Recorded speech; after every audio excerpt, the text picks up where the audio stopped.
Bonsoir à tous. Je suis ravie d'être parmi vous ce soir et de pouvoir partager avec vous un petit morceau du monde fabuleux de la recherche en neurosciences. Cocaïne, cerveau et copains. Qu'est-ce qui peut bien se cacher derrière un tel titre? Eh bien, en fait, c'est assez simple. Ce soir, ensemble, nous allons parler de l'influence du contexte social sur la prise de drogue et du rôle que va jouer le cerveau dans de telles influences. Pour nous accompagner tout au long de ces 13 minutes, j'ai fait appel à Rémi, ici présent. Tout le monde connaît Rémi ? Rémi est un jeune rat dynamique. Il est sympa, travailleur. Il a d'ailleurs récemment ouvert un restaurant au village d'Allo, je vous le conseille. Mais le problème, c'est qu'autour de lui, beaucoup de ses amis prennent de la cocaïne. Alors au départ, ça ne le dérange pas, Rémi, ça ne l'intéresse pas. Mais, comme pour beaucoup de toxicomanes, Rémi va se laisser influencer par son environnement social et va finir par lui aussi consommer de la drogue. Alors ce phénomène, cette influence du contexte social sur la prise de drogue est quelque chose de bien connu en psychologie humaine. On sait que le contexte social d'un individu va influencer son comportement face à la drogue. En revanche, on ne sait pas pourquoi. On ne sait pas ce qui se passe dans le cerveau pour expliquer cela. C'est donc dans ce contexte que s'inscrivent mes travaux de recherche. Trouver ce qui se passe dans le cerveau pour expliquer l'influence du contexte social sur la prise de cocaïne. Alors, je vous dis cocaïne, vous pensez forcément drogue et vous pensez sûrement à addiction. Rapidement, qu'est-ce que c'est l'addiction ? L'addiction, ça va être la consommation d'une substance malgré toutes les conséquences négatives que cela va entraîner. Alors là, je vous parle de consommation d'une substance, mais évidemment, ça peut être aussi la réalisation d'un comportement, puisqu'on peut être accro, par exemple, au sport, on peut être accro au sexe, on peut être accro aux jeux vidéo. Mais ce soir, avec vous, on va se concentrer sur la cocaïne. En général, le parcours d'un toxicomane va commencer par une première prise de la drogue, qui va être suivie par ce que l'on appelle un usage récréatif. Et c'est à ce moment-là que le contexte social est fondamental. Suite à une prise répétée de la drogue, un certain nombre d'individus va basculer de cet usage récréatif vers l'addiction et va donc perdre le contrôle de sa consommation. La personne va ressentir le besoin de consommer la drogue. Et pour répondre à ce besoin, il va rechercher la substance en dépit de tout autre comportement. Suite à cette phase de recherche de la substance, il va y avoir une phase de consommation de la drogue qui va malheureusement entraîner des conséquences négatives pour l'individu. Malgré ces conséquences négatives, l'individu va quand même ressentir à nouveau le besoin de consommer et le cercle va recommencer. Dans le cadre de mes recherches, je me suis intéressée plus particulièrement à l'usage récréatif et à l'influence du contexte social à ce moment-là. Ce que l'on sait déjà, c'est que la présence d'un individu, comme vous pouvez le voir à gauche sur la diapositive, va influencer la consommation de drogue d'un rat. Par exemple, un rat qui prend de la drogue, lorsqu'il est observé par un autre rat, va diminuer sa consommation de drogue. Par contre, si deux rats ont accès à la drogue en même temps, les chercheurs ont mis en évidence une augmentation de la consommation de drogue. En fait, si je résume, c'est un peu comme si on me disait « Bon, Élodie, Rémi à côté de toi est en train de prendre de la cocaïne, et du coup, tu vas forcément être plus tentée d'en prendre aussi. » Alors, ok, c'est très bien, mais moi, ça ne me suffit pas. Je veux comprendre pourquoi. Je veux trouver ce qui se passe dans le cerveau pour expliquer cette influence. Alors, le cerveau, c'est un peu vaste, je vous l'accorde. Si je devais étudier toutes les structures qui le composent, ça me prendrait la vie des rats. Comme on parle de drogue et d'interaction sociale, je me suis dit qu'il serait judicieux dans un premier temps d'étudier une structure déjà connue pour son action dans l'addiction et dans les émotions. Et cette structure existe. Elle s'appelle le noyau subthalamique, que vous voyez apparaître sur l'écran en vert. Qu'est-ce que le noyau subthalamique ? Le noyau subthalamique, c'est une toute petite structure du cerveau qui appartient au ganglion de la base. Et au départ, il était étudié pour son implication dans la motricité. Par exemple, si l'on est atteint de la maladie de Parkinson, qui va être liée à un dysfonctionnement de ces structures et qui se traduit par un tremblement des patients, on va avoir un noyau subthalamique qui va être très actif.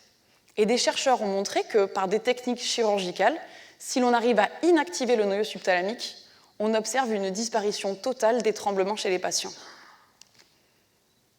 En parallèle, il a été montré que l'inactivation de ce noyau subthalamique allait augmenter la motivation des animaux pour obtenir une récompense alimentaire.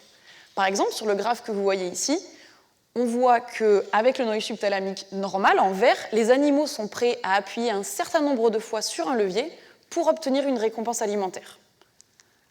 Alors que si on inactive leur noyau subthalamique, représenté en rouge, les animaux vont être prêts à appuyer encore plus sur le levier pour obtenir la même récompense, ce qui traduit une augmentation de la motivation des animaux.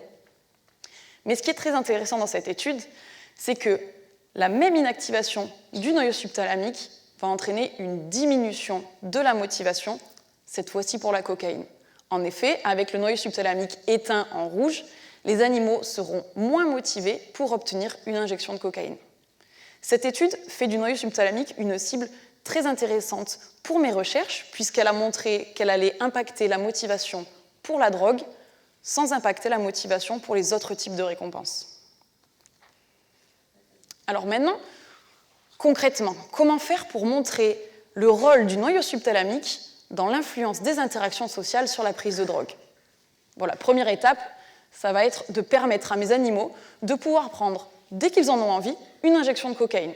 Et pour cela, nous les avons équipés d'un petit cathéter. La deuxième étape, comment étudier le rôle du noyau subthalamique? Donc, on va avoir un premier groupe d'animaux, on va s'amuser à manipuler l'activité de ce noyau. Le premier groupe aura un noyau subthalamique normal, qui sera représenté en vert dans la suite de la présentation, alors que le deuxième groupe d'animaux auront un noyau subthalamique éteint, inactivé, un peu comme mis sur off, qui sera représenté en rouge dans la suite de la présentation. Enfin, comment faire pour pouvoir étudier l'influence de la présence d'un congénère sur la prise de drogue?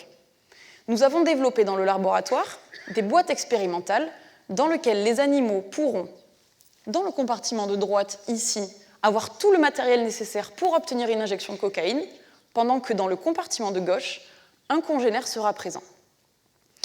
Maintenant, une fois avec ces trois conditions réunies, nous avons pu mettre en place un protocole expérimental. Donc, dans un premier temps, notre rat sera seul dans le dispositif et pourra s'injecter de la cocaïne. Dans un deuxième temps, il va y avoir la présence d'un congénère. Et nous nous sommes également posé la question du type de congénère. Est-ce qu'il va y avoir une différence quand l'observateur présent est un copain, comme Émile ici, ou lorsque le congénère présent est un total étranger, comme Cortex? Et enfin, dans un dernier temps, les rats seront à nouveau seuls dans le dispositif pour voir s'ils retrouvent un niveau de consommation équivalent à la première étape. Bon, et tout ça, ça donne quoi? Sur le graphe ici, je vous présente le nombre moyen d'injections de cocaïne obtenues par les animaux dans les deux conditions, à savoir lorsqu'ils sont seuls ou lorsqu'ils sont en présence d'un congénère, peu importe le type de congénère. Et ce qu'on a montré dans le laboratoire, c'est qu'il n'y a aucune différence lorsque les animaux sont seuls entre le groupe de rats avec le noyau subthalamique normal, en vert, et le groupe de rats avec le noyau subthalamique éteint, en rouge. En revanche, du moment où on introduit la présence d'un congénère, il va y avoir une diminution de la consommation de drogue uniquement pour les rats avec un noyau subthalamique éteint, en rouge. Alors, tout à l'heure, je vous disais qu'on a voulu également regarder si, selon le type d'observateur, il y allait avoir une différence dans la consommation de drogue des animaux. Donc, qu'en est-il si on regarde de plus près nos résultats? Ce qu'on voit ici, c'est pareil. C'est le nombre moyen d'injections de cocaïne, cette fois-ci séparé avec les observateurs étrangers à gauche et les observateurs familiers à droite. Et ce qu'on a montré chez nos animaux avec le noyau subthalamique normal, en vert, c'est qu'il y a une diminution dans la consommation de drogue uniquement que l'observateur présent est un rat qui est complètement étranger. Maintenant, que se passe-t-il pour nos rats avec notre noyau subthalamique éteint? Chez nos rats avec le noyau subthalamique éteint, de manière intéressante, il n'y a aucune différence que l'observateur soit un étranger ou soit un familier. Il va y avoir la même diminution dans la consommation de drogue pour les deux groupes d'animaux. Je pense qu'après ces 13 minutes passées ensemble, vous serez d'accord pour dire avec moi que le noyau subthalamique, en plus d'être impliqué dans l'addiction, est également impliqué dans la sensibilité au contexte social. Et ces résultats sont assez encourageants, notamment en termes de thérapie. Tout à l'heure, je vous racontais que des chercheurs avaient mis en évidence que l'inactivation chirurgicale du noyau subthalamique dans la maladie de Parkinson permettait de réduire les tremblements des patients. Alors peut-être qu'on pourrait imaginer utiliser la même technique chez nos patients toxicomanes. Et d'ailleurs, il y a quelques temps de ça, un premier patient s'est porté volontaire dans une université à Paris pour l'inactivation de son noyau subthalamique, et les résultats qui ont été montrés n'en sont que plus encourageants, puisque sa rechute a été largement retardée par rapport aux patients n'ayant qu'une thérapie comportementale. Bon, tout ça c'est bien beau, mais qu'en est-il de notre principal intéressé, Rémi ? Eh bien Rémi, s'il était venu me voir plus tôt, j'aurais sûrement pu inactiver son noyau subthalamique et il n'aurait pas été sensible à l'influence négative de son environnement social. Je vous remercie.